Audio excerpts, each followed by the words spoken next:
African Center for the Study of the United States was established in March 2018 after a couple of years and months discussing why it is important for Africans to understand the U.S. In many respects, the U.S. Understands Africa much more than Africa understands the U.S. If you just think of one perspective, which is that there are so very many African Studies centers.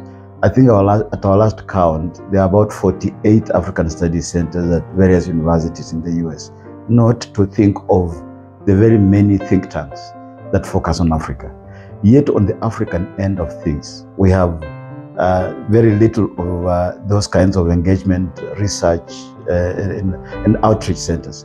So we decided to be a pioneer in starting an African center to study, analyze, and understand the U.S. So I think our initiatives are essentially in 5 major programs. One is research.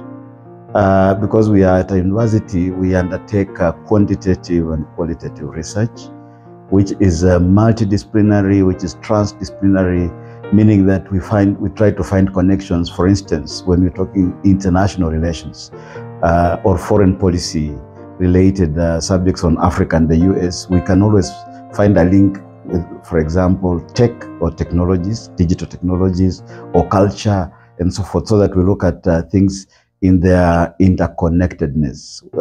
We also are undertaking teaching. Ultimately, we look to start a master's and PhD program in American Studies. We have public engagements because we think that it's not enough for us to be armchair kind of academics. We have to reach out. The knowledge we generate has to be of relevance to society, to communities, whichever those communities are. Within those programs, then we have specific projects.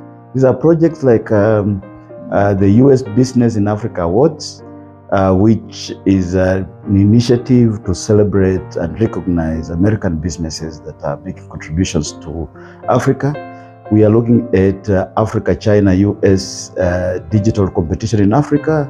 This is really big tech, Chinese and American, and how they kind of are competing on the African continent. We have the Diaspora Project led by our one and only Asad El Malik, which actually looks at African Americans and Africans more broadly, or so-called distant cousins. We have the Africa-US Cities Project, which looks at city-to-city relations. How do mayors, bureaucrats within cities, but also communities within cities link with each other in Africa and the US. We do have a project that is geared towards Africa-US politics. And in this particular regard, we are looking at creating an African policy framework towards the US. There's none. Currently, we have a US policy framework towards Africa. So we need an African framework towards the US as well.